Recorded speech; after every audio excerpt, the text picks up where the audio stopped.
My cousin got me fired, so I joined their rival and sent a message they'll never forget.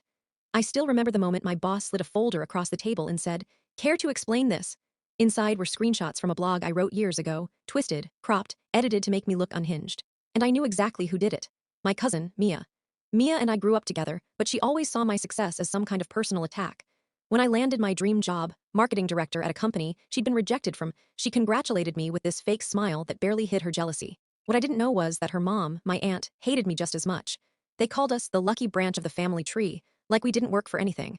A few weeks into the job, I started noticing weird energy from my team. Whispers, side eyes. Then my boss called me in.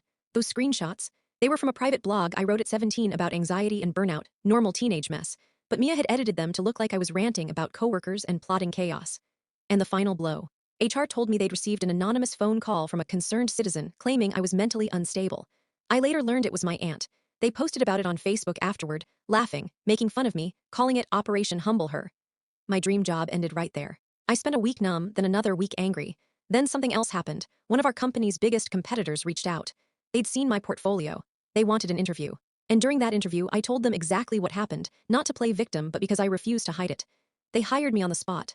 Higher salary, better title, more authority, my first project. A campaign directly competing with the one my old company had been preparing, one my cousin had bragged about helping in tiny ways.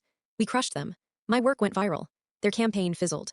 And at the industry conference, I knew Mia and my aunt would be there.